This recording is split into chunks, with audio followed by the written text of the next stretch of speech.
Perkenalkan, nama saya Nila Puspita, NIM 202401030447.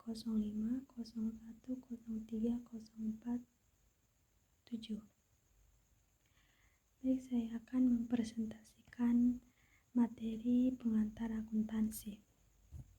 Langsung saja. Bab 7, materi Undang-Undang Sarbanes-Okhles, Pengadilan Internal dan Kas.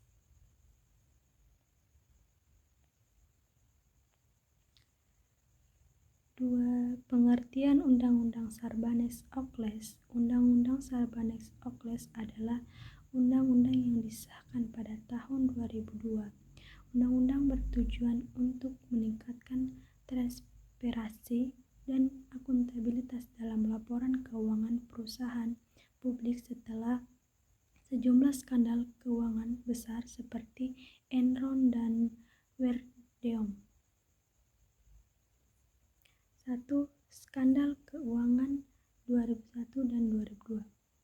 Skandal Enron terungkap pada akhir 2001, di mana perusahaan ini menggunakan praktik akuntansi yang curang untuk menyembunyikan utang. 2. Krisis kepercayaan publik. Skandal-skandal ini menyebabkan kehilangan kepercayaan terhadap pasar saham audit keuangan. 3. Tangkapan legislasi. Pada Sarbanes dan Wakil Ketua House Michelle Auxel merespon krisis ini dengan mengusulkan undang-undang baru untuk memperbaiki dan meningkatkan regulasi laporan keuangan. 4. Pengembangan undang-undang. Proses legislasi berlangsung dengan mendiskusikan berbagai ketentuan yang diperlukan untuk meningkatkan akuntabilitas, transparansi, dan perlindungan bagi whistleblowers. 5. Disahkan tanggal 30 Juli 2022. Sarbanes-Okhles ACT disahkan dengan suara bulat oleh Kongres AS dan ditandatangani oleh Presiden George Bush. Dampak Sarbanes-Okhles ACT terhadap dunia akuntansi. 1. Peningkatan transparansi. SOX mewajibkan perusahaan untuk meningkatkan transparansi dalam laporan keuangan. Kedua, tanggung jawab manajemen. Manajemen perusahaan harus secara langsung bertanggung jawab atas keakuratan laporan keuangan, meningkatkan akuntabilitas. Ketiga, peningkatan pengawasan internal. Perusahaan diwajibkan untuk memiliki sistem pengendalian internal yang efektif mengurangi risiko penipuan. Keempat, peran auditor eksternal. SOI memperkuat peran auditor eksternal dengan memberikan mereka lebih banyak kekuasaan dan tanggung jawab dalam mengaudit laporan keuangan. Definisi pengendalian internal. Pengendalian internal adalah sistem yang dirancang oleh manajemen suatu organisasi untuk memberikan keyakinan bahwa tujuan organisasi, pelaporan keuangan, dan kepatuhan terhadap peraturan dapat dicapai. Komponen-komponen pengendalian internal. 1. Lingkungan pengendalian. Dasar dari pengendalian internal mencakup budaya organisasi, etika, dan integrasi manajemen. Kedua, penilaian risiko. Identifikasi dan analisis risiko yang dapat mengganggu pencapaian tujuan organisasi. Ketiga, kegiatan pengendalian tujuan organisasi. Kas dalam akuntansi. Kas dalam akuntansi merujuk pada uang tunai yang tersedia untuk digunakan dalam transaksi bisnis. Rumus masalah dalam pengendalian internal dan kas. Rumus masalah dalam pengendalian internal kas bisa berupa pengendalian kas penting dilakukan karena kas merupakan komponen aktiva yang paling aktif dan sangat mempengaruhi setiap transaksi yang terjadi. Bab 8 materi pengelolaan akuntansi. A. Pengelolaan piutang. Pengertian piutang. Piutang recevable merupakan tagihan perjualan kepada pembeli sebesar transaksi penjualan kredit yang disepakati bersama. Selain dari transaksi penjualan, kredit piutang bisa timbul karena perusahaan meminjamkan uang kepada pihak penjualan pembeli. A. Piutang lancar. Current receivable. Piutang lancar merupakan piutang yang memiliki tanggal jatuh tempo kurang dari 1 tahun yang ditetapkan sebagai aktiva lancar. B. Piutang tidak lancar merupakan piutang yang jatuh temponya lebih dari 1 tahun dan ditetapkan sebagai aset tidak lancar. 2. Jenis-jenis piutang. A. Piutang usaha. Piutang usaha meliputi piutang yang timbul karena adanya penjualan produk atau penyerahan jasa dalam rangka kegiatan usaha normal perusahaan. B. Wesel tagih. Wesel tagih ialah pernyataan formal dalam bentuk tertulis yang berisi jumlah utang pelanggan. C. Piutang lainnya. Selain piutang usaha, piutang karyawan atau pekerja yang pada umumnya tidak berasal dari kegiatan operasional perusahaan. 3. Akuntansi atas piutang. Perilaku akuntansi atas piutang tetap mendasarkan pada standar akuntansi keuangan (SAK). Pada umumnya sering memberikan tunai atau pelanggan membeli barang dalam jumlah besar. Piutang tidak tertagih. 1. Pengertian piutang tidak tertagih. Piutang tidak tertagih adalah hutang yang tidak bisa ditagih dan pihak lain. 2. Kriteria piutang tidak tertagih. A. Telah memiliki usia tertentu. B. Penagih telah dilakukan melewati batas penggulannya. D. Kreditur mengalami kebangkrutan. D. Debitur dipastikan gagal bayar karena kejadian tertentu. 3. Taksiran kerugian piutang. Taksiran piutang tidak tertagih ditentukan pada akhir periode dan diakui sebagian pertambahan biaya dan cadangan kerugian piutang. 1. Pendekatan neraca. Atas dasar penjualan, kerugian piutang dihitung berdasarkan saldo piutang dengan cara menyaksikan piutang tidak berbagi cadangan. Kedua, pendekatan laba rugi. Atas dasar penjualan, kerugian piutang dihitung berdasarkan presentasi tertentu dan penjualan kredit. Bab 9 materi peranan akuntansi dalam bisnis. A. Pengertian dan tujuan akuntansi. Secara umum, akuntansi dapat didefinisikan sebagai suatu sistem informasi keuangan yang menghasilkan laporan kepada pihak-pihak yang berkepentingan mengenai aktivitas ekonomi dan kondisi perusahaan. B. Peran akuntansi dalam perusahaan dan penggunaan akuntansi.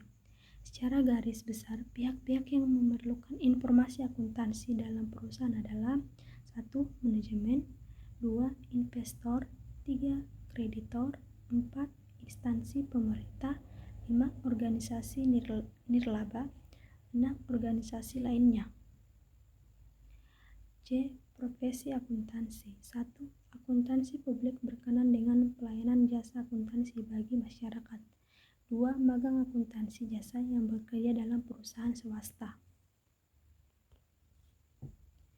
D. Bidang-bidang spesialisasi akuntansi. 1. Akuntansi keuangan seperti pemilik perusahaan dan kreditor. perusahaan, pemerintah, karyawan, dan pelanggan perusahaan. Kedua, akuntansi biaya. Ketiga, akuntansi pajak. 4, akuntansi manajemen. Kelima, akuntansi anggaran. Jenis-jenis organisasi perusahaan. 1. Perusahaan perseorangan dimiliki oleh individu. Biayanya tidak terlalu mahal, namun kelemahannya adalah sumber daya keuangan yang terbatas, harta memiliki pribadi. Kedua, perusahaan persekutuan. Perusahaan ini dimiliki oleh 2 atau lebih individu, masing-masing pemiliknya menyetor modal ke perusahaan untuk bekerja secara bersama-sama. Sumber daya keuangan tidak hanya berasal dari satu orang saja, tapi berasal dari beberapa pemilik perusahaan. 3. Perusahaan persona. Perusahaan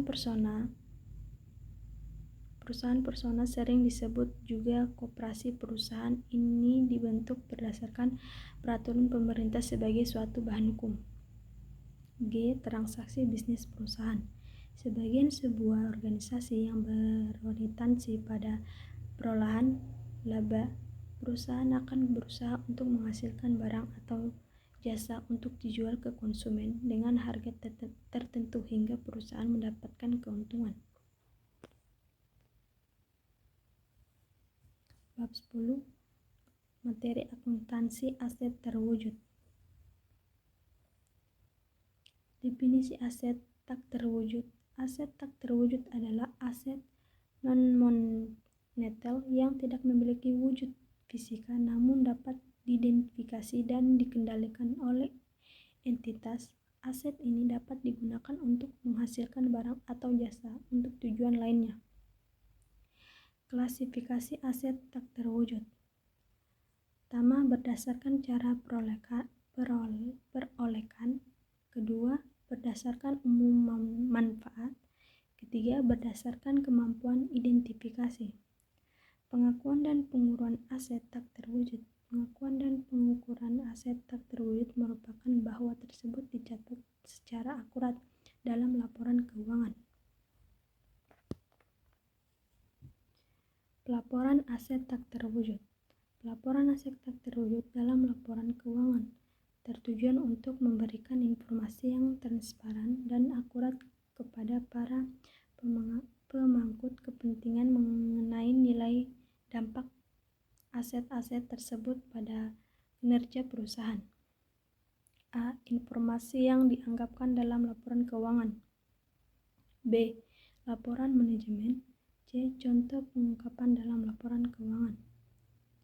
Dampak aset tak terwujud bagi perusahaan. Yang pertama, peningkatan nilai perusahaan. Kedua, keuangan kompetitif.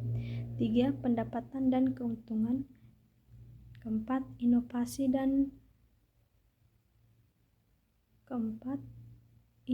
dan pengembangan produk. Kelima, akses ke pasar global. Keenam, kepercayaan investor dan kreditor. Ketujuh, pengelolaan risiko.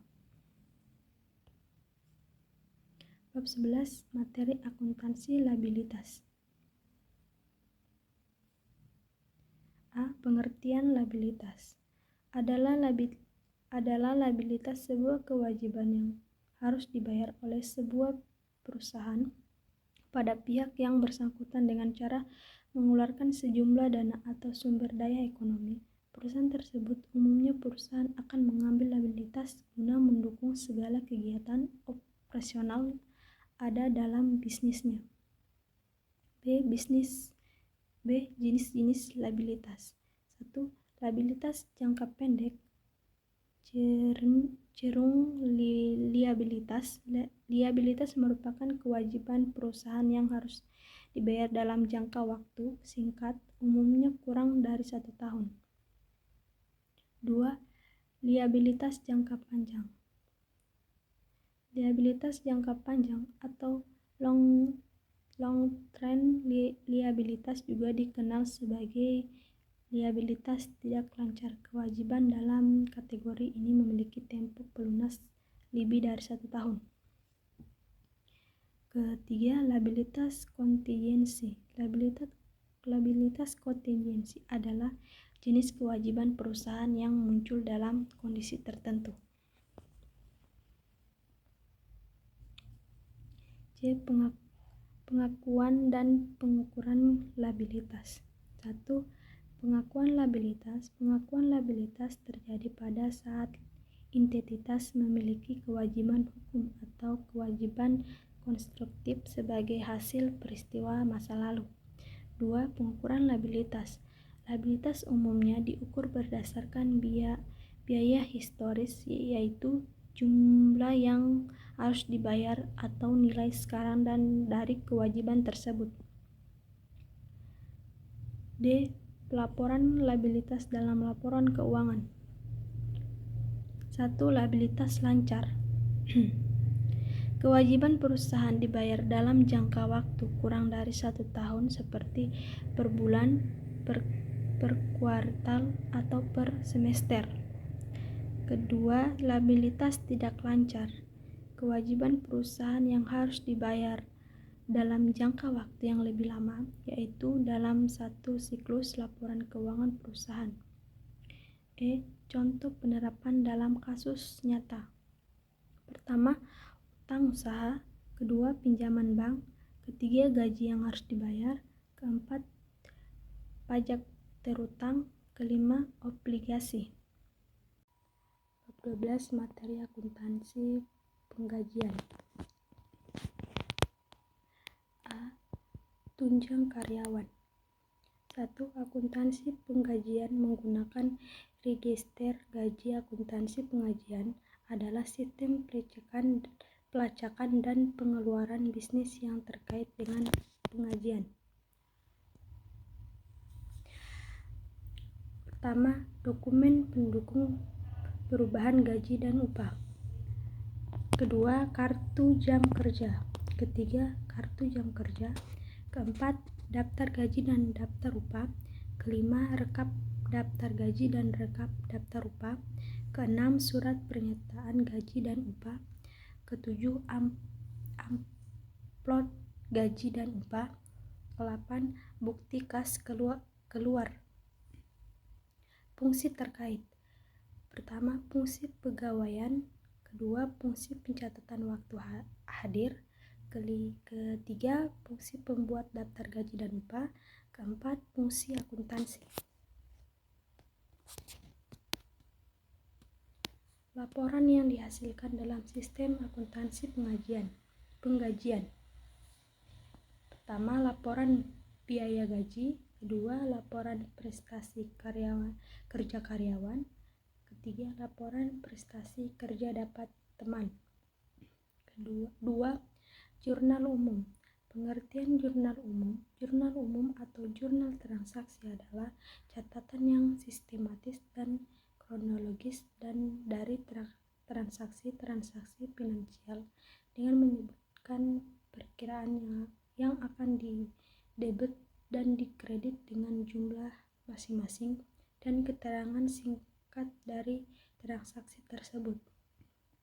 B. Liabilitas kontingensi. 1.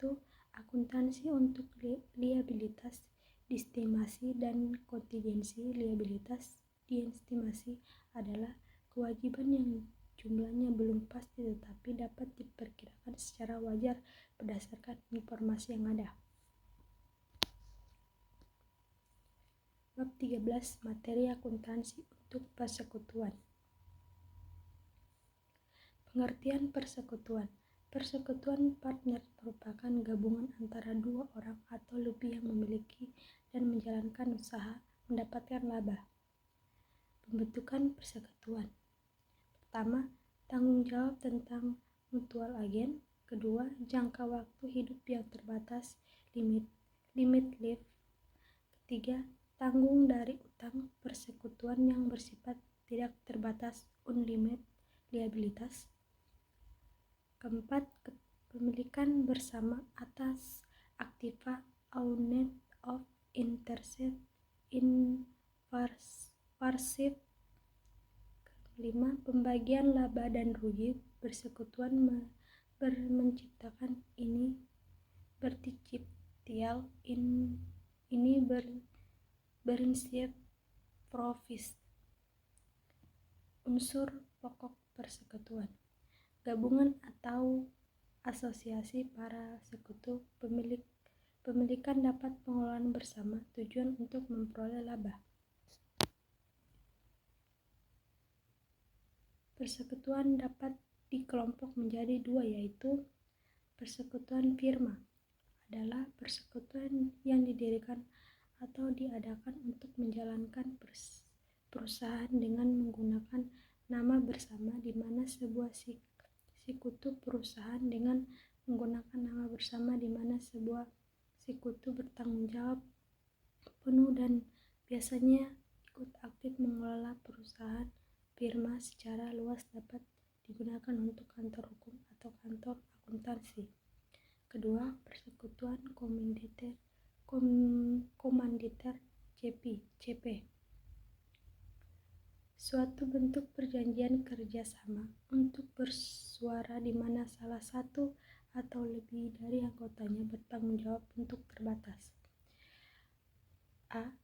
Sekutu aktif. B. Sekutu passing line partner. Metode penuntun besarnya nilai investasi. 1. Metode bonus. Para sekutu dari persekutuan trio sepakat bahwa investasi true dari Badri yang mempunyai nilai wajar 25 juta diakui sebagai modal Badri dalam